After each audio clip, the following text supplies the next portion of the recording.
When a YouTuber becomes a mass killer. I have a good show for you today. Woo! Told my wife, I said, that boy's gonna kill somebody. He's menacing, he's evil, he's crooked, he's maniacal, he's dirty, and he kind of makes you want to punch him and kill him. A day really wouldn't go by where some way or the other I didn't. Yeah, I'm just gonna say it. Anybody who makes videos just regularly with guns, Mr. Anime. Wait, you guys know this guy? Think about killing somebody. I guess too much exposure to violence had built up over all the things that I had like shot and all that stuff. He said, I just want you to know, Aunt Liz, they did not suffer. And his whole voice changed from sweet How to, don't you? I made sure of that. What is it? I don't know this. He's one of the more infamous ones. Anyone was gonna hurt him, it was gonna be me.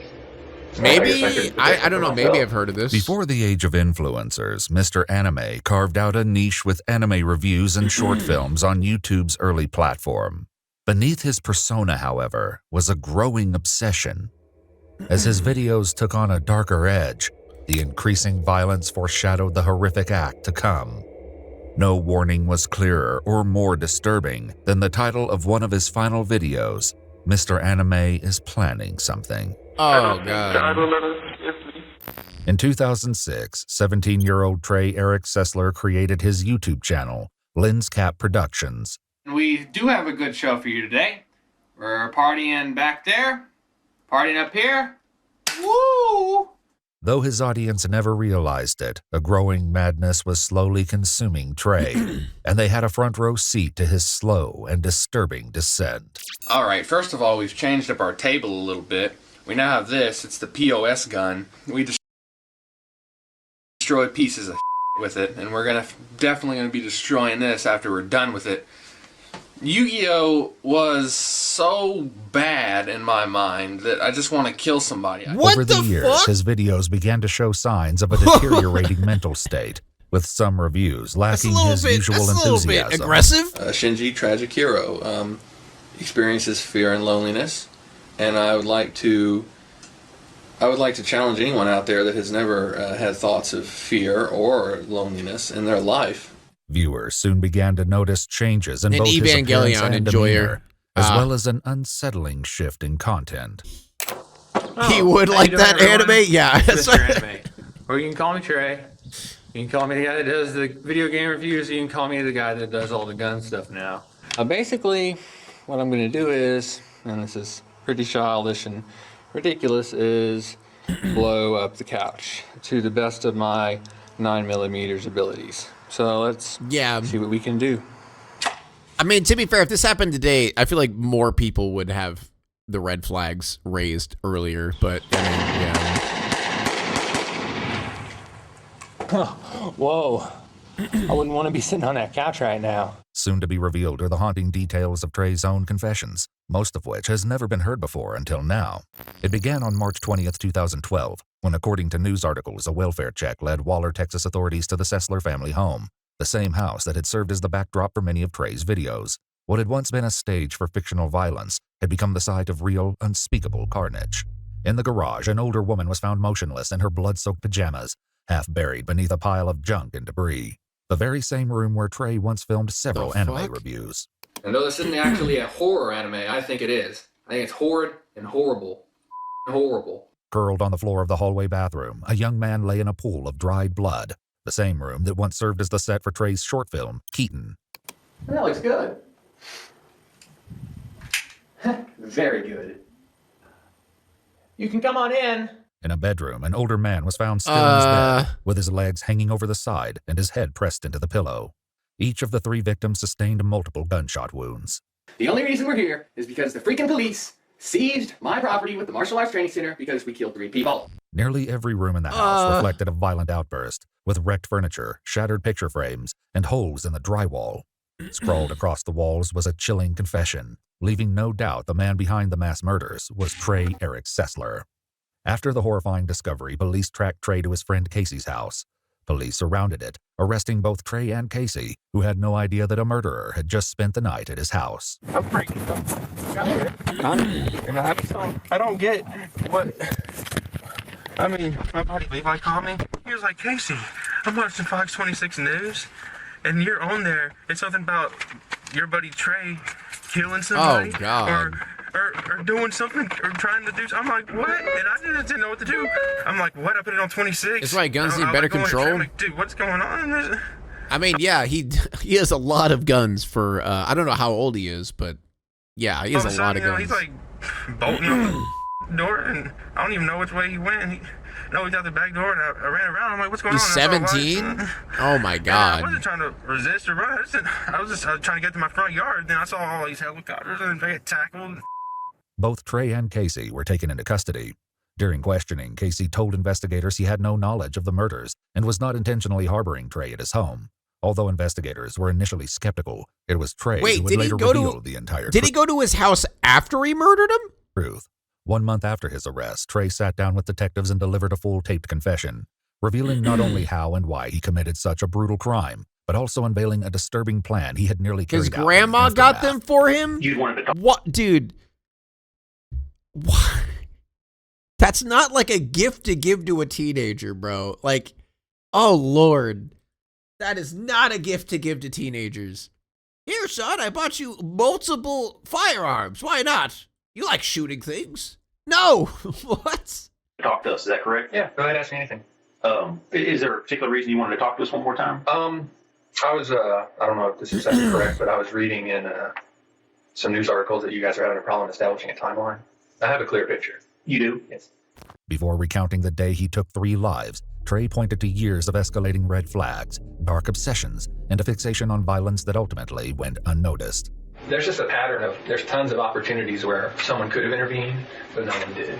Friends and neighbors spoke with investigators about Trey's fascination with guns. My little brother and I stayed over at Trey's house, and he showed us a lot of different handguns and stuff, but the one that really sticks out was an AR-15, and he had a 100-round drum attached to it. And that was kind of the one, because he mentioned that if you sprayed it into a crowd, you could kill a bunch of people, and I was just like, I felt very uneasy about that. Yeah! He had a Japanese sniper rifle with extended clip. And 100 rounds? That's when he told me, he was pointing across the street here. Right. He said, I could hit a person over there 300 yards or whatever. Dude, he's literally asking people to stop him. Oh my God. Dude, I feel like that's how a lot of these situations play out. Is there's just millions of red flags. Like, they basically are begging someone to stop them, and they just don't. Right. Instead of saying I could hit a deer or a dog or he said a person, you know, and I thought, boy, right then it rung. I told him, went home, told my wife, I said, that boy gonna kill somebody. I've heard some rumors that there are a couple people around town that aren't so satisfied with Mr. Anime Reviews. I don't know why, but I've got a little bit inside info that they're going to be coming for me tonight. So, I'm be ready. While speaking with investigators, Trey revealed a disturbing incident that happened when he was just 13 years old. I had a CO2-powered BB pistol with me, and I took off down Please don't tell me he, like, killed an animal with it or something. the road, and they sent my brother Mark after to catch me. You know, they're like, go get him. And I saw Mark coming up behind me, and I turned to him, and I started opening fire on him with the BB pistol. Oh, never mind. And I saw him kind of covering, and he took off running back down the road. So I went all the way down the road to the bank, and to my, at that time, pleasant surprise, there was a police officer sitting there at the ATM machine. I reached behind me, and I pulled the BB pistol out, and I didn't point it at him. I held it away, and I was like, I got a gun. And instantly he pulled his gun out and had it on me. I threw the gun down, and he came over and apprehended me. Did you have to go see, like, the amount of CPS, red flags, juvenile probation, any of those people? From that incident? Yeah. No, they dropped the whole thing. Many of his videos What, dude? featured stage guns They and fantasy dropped killings. that? Fictional brutality played out for the camera. I really gotta kill that guy. I'm not gonna pay you. But behind the scenes, real violence was beginning to take shape in far more unsettling ways. I thought he loved animals like I No, did. please. You know, I just thought that he Please loved don't. them, and he would never, ever dream of hurting an animal. And I guess I was wrong. Please. Freeze, rat man. And I don't know how true it was, but they were mentioning that there was all those animal graves and stuff. Oh, hey, Mr. Anime here. Don't mind me, though. Just doing a little bit of gardening. Nothing interesting about that. They did have chickens here at this house. They all Oh died. my god. And I don't know why. I just thought they died. I loved this chicken to death. And this was the picture of right before she got sick and died eventually. I don't know, but he had like a rabbit, and he was real attached to it. And all of a sudden, it just, like, everybody, like the whole family thought something broke in and took it, and, you know. See, this is what puzzled us. If something got in the cage and got the rabbit, why wasn't there rabbit fur everywhere?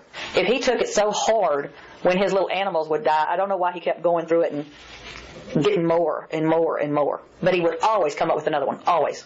I swear he talks. You're just like my rabbit I used to have. You only talk when the camera's not recording. Dumb ferret. Trey revealed a deeply disturbing incident to investigators, describing Dude, a the amount of animals. Like, it's got to be a ridiculous amount of animals at that time he point. found a lost Doberman and brought it home with him. No! I was just in a bad mood. Please, I dude. took the dog into the garage.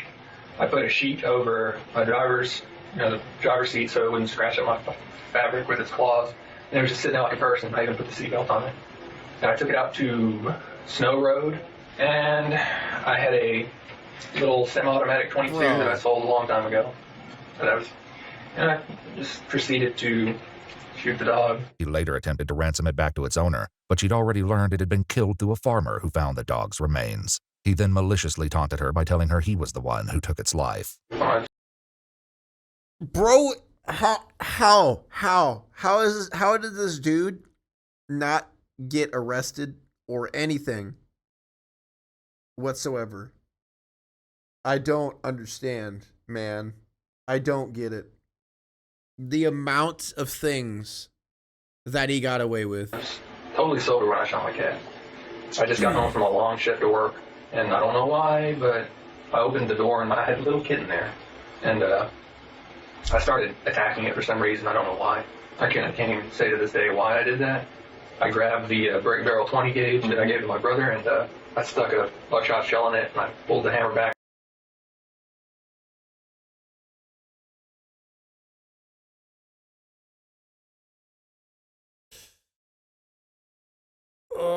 Chat, I did say this was going to be trauma.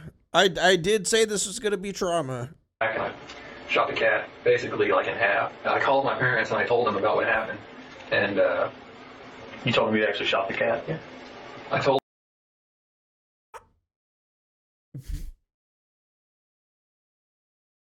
You literally told them. You literally told them. Why didn't anyone do anything? Told them to help me come up and clean it up, and they wouldn't come up. I called them basically yelling at the top of my lungs, like, I just shot a cat. Y'all need to come up here right now and help me clean it up. And they were like, they're like, you need to calm down, Trey. And I'm like, y'all get up here right now. And they're like, we don't want to come up there with you, this upset. And I threw the phone down and started cleaning up the trail of blood. Waller County, there's a lot of cows, and a lot of horses. I was thinking, I can easily go up to a pasture and fire a high-velocity rifle at a cow. The other cows can't rat out on me. They can't say anything. His brutality toward animals marked the early signs of something far more disturbing, and those closest to Trey had begun to notice the cracks. What in great his sanity. parents, by the way. One thing I found a little strange, there was like I play guitar, and Mark was wanting to play the drums, we were going to write music. One song that Trey suggested we write was something called The Beast in My Head. I just thought that, thought that was kind of strange, and actually I asked Mark, I was like, why do you think he wants us to write that? And he's like, I don't know, maybe he's got a beast in his head. After a chilling research paper was later discovered on his laptop, Trey began to reveal what had truly been on his mind. When I had done all the serial killer studies, I had thought... Hey, chat, this is why I always say all the time we need heavier sentences for animal abuse and killing animals, because we do not. Animal abuse, I don't even think you get prison time. And then killing animals, you don't get prison time either, I don't think. Like, that's insane. I had contemplated purposefully turning myself into a serial killer.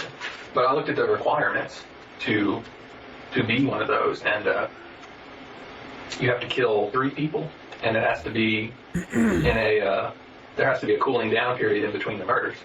And I just couldn't commit to that. His studies included some of history's most notorious killers, including Ted Bundy, David Berkowitz, Eileen Wuornos, Jerry Brudos, Jeffrey Dahmer, and Kip Kinkle, figures whose gruesome legacies appeared to fuel his dark curiosity.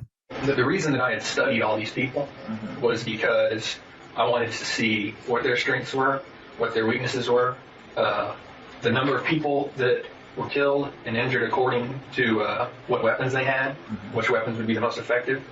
I even graded the weapons on a 1 to 10 scale with an explanation. Get your of why kids I to gave that therapy rating. if they're doing this shit. Holy shit, dude, the parents probably said boys will be boys. Like unironically, like parents, whenever shit, like, you know, they just turn it into boys will be boys, you know? It happens. It happens, you know? People like Kip Kinkle with the 22 got low scores. I know you're very familiar with Charles Whitten, the UT sniper who was in the clock tower. People like him that had army training and high-powered sniper rifles got higher scores because they knew what weapons were necessary going into the crime to commit maximum damage.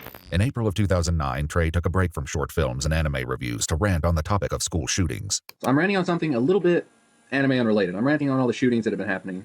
Pittsburgh, New York, Alabama, California. And, you know, they had an article that were like, well, the economy's gone bad. Everyone's losing their job and getting mad and shooting everybody. Really? Yeah, I guess that makes sense since a lot of the shooters lately have recently lost their job. Really? But I'm a firearms owner myself, but it is a little bit disturbing to know that you could be a victim in something like this at these times. All the people that were victims, you think it won't happen to me, but sometimes it does. But seriously, every day I open Yahoo, I'm like, well, time to see what today's shooting is, and hey, there's another one. Trey detailed series of plans to investigators and revealed that he saved satellite images of specific locations. One in particular was Waller Junior High School. No. This plan involved striking about 11 a.m. to 1 p.m. during the lunch crowd. And the idea was pretty much to somehow breach the Black Gate, either by ramming it with a car, or that was pretty much the only way to do it. And basically do the same thing that Kip Kinkle did, except instead of a 22 rifle, it would be a more high-powered rifle. They really wouldn't go by where, and it sounds terrible, but they really wouldn't go by that in some way or the other I didn't think about killing somebody. He's menacing, he's evil, he's crooked, he's maniacal, he's dirty, and he kind of makes you want to punch him and kill him. I mean, why do you think that is? I couldn't get my mind off of it. Like, I mean, why? My mind would not leave it. I was doing the amateur filmmaking stuff, and it really wasn't getting me the notoriety that I was looking for. There it is. Why do you feel you need There it is. the notoriety? To take someone else's life to get notoriety? I felt like it. I no longer feel that way because of what happened at my house. It was a little too traumatizing to think about. Trey will soon describe with chilling clarity the grim horrors that unfolded inside his family home. For now, things with Trey seemed to take a turn in August of 2010 when he moved out to live on his own in Hempstead, Texas. My grandmother passed away a while ago, and now I moved in, so I now have a new house. He was very paranoid while he was staying at that Hempstead home by himself. Yeah. Because, you know, there's a lot of crime and stuff, and he's always kept those guns close. Like, I mean, was anybody after him? no. He just was afraid of somebody coming and breaking in. Yeah, probably guilty conscience and paranoia from all the horrible acts that he's done to animals and is thinking about doing to people that he's passively just thinking that someone knows and someone's coming to get him. Like, I mean, people do know. Like, people legitimately do know. Like, I don't know. I had so many locks on the bedroom door I slept at, and there would be times when I would like tie the front and the back door together with an extension cord so no one could open it and get in. And there was an instance where in the living room up on the ceiling fan, I had a shotgun rigged to the door to fire. What the fuck? Pointed at the front entry hall door. But I took that down pretty fast because I was like, well, what if, you know, my mom or my dad come in one day and accidentally open the door? By December Well, that's ironic to say. 2011, Trey had begun experiencing health issues, a development that left many of his viewers concerned. I've had a little bit of shortness of breath lately and a little bit of back pain and stuff. And I haven't been sleeping too well. My eyes are a little swollen. That's why I'm wearing these sunshades. And it seems like I've got the diagnosis of pneumothorax. So if you're religious, What is that? I would appreciate it if you prayed for me. In February of 2012, he uploaded a video titled, Mr. Anime is Planning Something. This is just an update video to let you guys know that I'm going to reward myself with probably a 2 or 3 week break coming up here from YouTube videos, anime reviews in particular. I might do some blog stuff. I want to thank you guys a lot for sticking with me and Shame watching it the didn't channel. kill him, I know, I right? got more subscribers than ever. I have more views than ever, and everything is going really good. This particular video was removed from his channel. Yeah, honestly, I feel like him being by himself was like the worst thing he could have possibly done because of the fact that he's in his own head 24/7, and it probably just kept getting worse and worse and worse. Google says a condition where air leaks into the space between the lung and the chest wall, causing the lungs to collapse. Ah, okay. For unknown reasons, Collapse and lung. many took it as a clue for the brutal act that would soon unfold. Less than a week before the tragic killings, Trey allegedly uploaded another in which he updated his followers on a positive change in his life. The good news is that I now found a full-time job in a department. Human interaction could have helped grounded him to an extent, yeah. That I'm interested in, which is film. But I mean, people who have, mental issues like this, just mental issues in general, I feel like being by yourself sometimes is the worst possible thing you could do. It depends on the mental issue, though. I'm still going to be doing the Google thing, though, and I'm still going to be doing videos. So keep supporting Mr. Anime. I'll still be doing anime reviews, but probably not as many because this job will be full-time. But thanks to all of y'all, I've been able to be recognized by some people, and I'm going to be doing some good stuff. But whatever future Trey may have had took a shocking turn. While most news articles list March 20th as the tragic day the killings took place, first-hand accounts from Trey state the events unfolded earlier, beginning on the night of Sunday, March 18th, when he visited his family in Waller. It was then that an accidental discharge set an already troubled mind in motion. I had accidentally fired a round off from the 22, and it hit my bed. And I believe there was a bullet hole in the bed, and nobody hurt me. It had flashed on my mind that they didn't hear the gun go off, so it kind of told me I could fire a 22 in the house without it being heard. Later that night, he had a few drinks. How would it not be heard? They probably just ignored it. I don't know why they would ignore it, but... Or maybe, I don't know. Like, how would you not hear? I know it's just a 22, but like, shit. With his brother Mark before deciding to return to Hempstead. So he stays in the room, and I go and I get in my Mustang, and I drive to Hempstead, and shouldn't have been drunk driving, but I was. You know the drink Four Loko? Scan, it was the old formula, and I had been keeping it for a rainy day. After consuming the alcohol, Trey then made the fateful decision to return to his Four family. Lokos are a goddamn horrible fucking drink, dude. It's the worst drink, man. Home in Waller. Park in the garage, and my 22 rifle's out there, and it's loaded with full metal jackets, about 16 rounds. So I go inside, and my mom's like, "Where'd you go?" Because I left at like 12 at night or so. So she was like, "Where'd you go?" And I was like, I went to Hempstead." And I'm like, "I'd like you to come out in the garage and look at my car bumper." Because I'd been in an accident about a week or two earlier. So she comes out, and she gets about halfway down the car lane.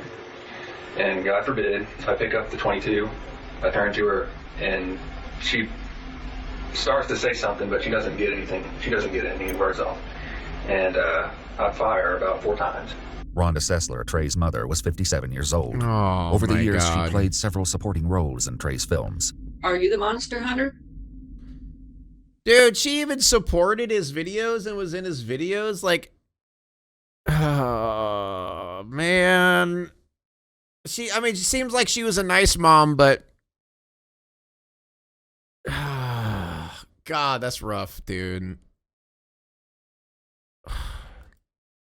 That's me. There's a vicious monster over there in the woods. Could you take care of it? Of course. Being a sacred monster family fighter has been in my family forever. Her tragic death marked only the beginning for Trey, whose night of horror was only beginning. After I did that, I was like, well, I'm already committed, really. Can't really go to my brother and my dad and be like, yeah, I just killed our mom. So I put the 22 down, and I go into the house, and my brother intercepts me in the hallway. He's like, what was that? He's like, I don't know what you're doing out there, but it was really loud. And I don't say anything to him. I just quietly walk past him, go into my room. I pick up my Glock 9mm that's full of TAP PDF hollow point rounds, and I go into the hallway. I pointed at him. He doesn't really click with him what's going on, because I would walk around the house with guns a lot sometimes, and I shoot at him twice. I don't know if I hit He him. walks around the house with guns all the time. Like I'm Oh man, just the amount of warning signs, dude. Like, I know it's in hindsight, but shit. I think I probably did. And he darts into the bathroom and slams the door and locks it. I go up to the door and start kicking at it, but I can't get it open. And about that time, my dad is in bed, and he hears the Glock shots. And he kind of gets up half asleep, and he's like, oh, he doesn't know what's going on. So I run in there, I shoot at him a couple times, I think twice, and he goes limp on the bed. I flick the light on, and I see he's got this wound in his neck. His father, Lawton Sessler, was 58 years old. At this point, Trey's older brother Mark was still hiding in the family bathroom. So I go back to the bathroom door, and I start shooting through the door. And I shoot through the door probably 5, 6, or 7 times. And I start kicking at the door again. I can't get it open. So I blow the deadbolt out with 2 shots, I think. I kick the door open. It's hard because you feel bad she died in such a way, but at the same time was neglectful towards his behavior. Well, that's why I said it's hard because we have the hindsight. But at the same time, even without hindsight, they had the hindsight. Like, they had everything. Like, they had all the knowledge. He fucking killed his cat in a house. In their own house, he killed a cat with a gun. Killed multiple animals that they know about. Has many guns. Like, still doesn't deserve to be murdered. Who's saying that they deserve to be murdered? I don't think anyone's saying they deserve to be murdered. It's just one of the situations that just sucks because, like, obviously someone could have done something, but, you know. And my brother's lying there, and this big pile of blood is terrible. It's a bad sight. And I was like, yeah, I feel like the parents were probably just, like, silently hoping that he'll work it out himself kind of thing. I feel like they just were playing dumb because they were afraid and didn't want to deal with it kind of thing. And they were just hoping that he would just, you know, get better. I mean, they are old, so it makes sense, you know. Okay. I guess that's got him. Mark Sessler was only 26 years old. Man. Mark frequently appeared in Trey's early films, often in roles where his character was attacked or killed. Viewed today, these scenes carry a haunting weight. But I will tell you something that Mark told me about a month and a half before everything happened. And Mark mentioned, he said, don't be surprised if you hear on the news that we've all been killed by Trey. Was he scared of Trey? No. It was kind of weird the way, like, he didn't really seem afraid at all. Like, he almost accepted it.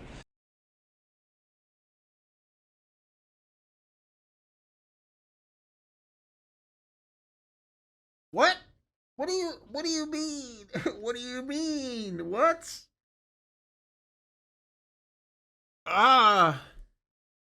What? So I was like, well, since I already shot 3 people, I don't want anyone to be suffering, laying on the floor for hours, moaning and groaning. So I'm like, I gotta retrace with a more powerful weapon and shoot again. Trey then stalked through the family home, shooting his mother, father, and brother again with an AR-15. Oh what he'd already done was horrifying.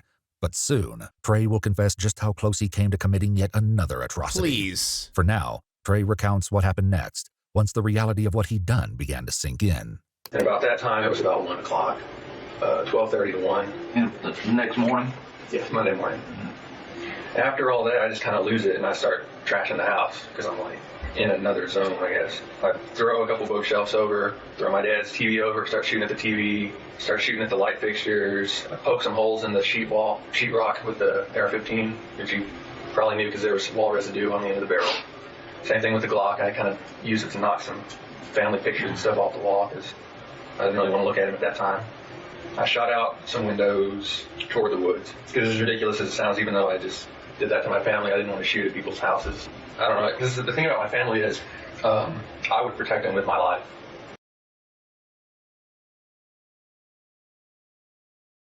I don't know about that one. Yeah, I don't know about that one, buddy. I don't know, chat. He might be lying on this. I don't know. Like, if anyone ever tried to get in there and hurt him, I would go after him real fast. Except you. I know this probably sounds real bad, but at the same time, if anyone was going to hurt him, it was going to be me. I'd protect him, but I wouldn't let anyone else get to him. I guess I couldn't protect him for myself. Trey's murderous rampage, however, was far from over. The family had pets. No! God, fuck! Not the bird, dude! Come on! Why, man? Why? Oh. I go to my dad's bird cage. He had 2 little finches. No. And I started shooting at the bird cage with the Glock. And then I took the bird cage and I chunked it as hard as I could against the wall. And I think that got the second one. I'm not sure. I hear my ferret running around in his cage. I totally forgot about it. I was like, I really hate to do this because I really like that little guy. It's weird looking. I mean, look at this thing. You know, what the hell is this, you know? I mean, yeah, I know it's a ferret, but it's just, I mean, it's pretty adorable. I gotta, ow. Okay, that's not adorable. I go in there and I fire a shot at the ferret with the 9mm, and I think that I hit him. And I go down to my Always room against the with defenseless, Glock still in my hand. effing loser. And Yep. I have a... This is a hard watch? Yeah. Yeah, I would say so. Cichlid fish in a 20-gallon fish tank. So I shoot, I fire once, and the whole fish tank just blows out. And then I go back to the garage, and I kind of look at my mom, and I'm like, I sit next to her, and I'm just kind of sitting there. I don't know if I dozed off or not. At some point during the chaos, Trey scrawled messages across the walls and doors of the family home. They read, "I'll never forgive myself. I don't know why I did this. God help me. I love my mom, dad, and brother." Though the media speculated as to the motives behind his callous attack, Trey would later explain what he believes ultimately led to the tragedy. For now, he continues his account, stating that by noon, police had not arrived despite the sounds of gunfire. So I finally decided I've had enough of the house because this was just front to back shrouded in, death, like a cloud of death. And I was just like, every time I looked at everything, it was just worse and worse. Trey placed phone calls to each of his parents' workplaces, the elementary school where his father was a teacher, and the Waller Times newspaper where his mother worked, claiming they were sick. Then he left the home in his black GT Mustang, and with a car filled with firearms, ammunition, and a case of beer, Trey drove to the parking lot of the Waller Junior High School. I'm sitting there, and I have it timed to where it's about 2:45. School, it's time for school to let out. And I see the flood of people going, and I'm just kind of staring at them. And I'm like, there's my opportunity. Go ahead, go get them. You have an AR-15 in the back with 30, 60, 90, 120, 150 rounds. And I'm even sitting there drinking my beers, watching. And obviously, as you guys know, I don't do anything. I would have done it if I would have wanted to do that. And I did not do that. Because maybe it's just what happened was too real. Trey left the school parking lot with no one realizing how narrowly they escaped disaster. Afterward, he drove to his friend Casey's house, where he spent the night. The next evening, police surrounded the home. He goes outside, and I go outside, and I have my Glock in my hand, and it's loaded, ready to fire, I think, because I'm like, well, it's obvious that there's going to be about 50 people or whatever descending on me. And then I notice that Casey's standing next to me, and I'm like, well, if I start shooting, there's a 100% possibility I can safely say that me and probably Casey are going to get hit by police. Casey? Oh, his friend? So he did go to his friend's house after he did this? Gunfire. And once again, there was no reason for anyone else to get hurt. Oh my God. I take the Glock and throw it into the grass and give it up. And then I get apprehended. Though many details of the tragedy had fallen into place, one question still lingered that could only be answered by Trey himself. I mean, do you have any idea what set you off? There wasn't any kind of argument. I can safely say that. I guess too much exposure to violence had built up over all the things that I had shot and all that stuff. But why them? Why your mom, your dad, and your brother? I guess I could maybe because they were the first immediate human targets in my sight. Well, I read a report. I don't know how they got that information, but they said that I claimed that I did all that because I wanted to spare them the embarrassment or whatever. Mm-hmm. That's not really accurate. I guess they were just targets of opportunity, I guess. Was it something you fantasized about doing and then kind of thought, hell, I'll do it? I had never fantasized about murdering my family, no. It was premeditated maybe an hour before it happened, or 30 minutes before it happened.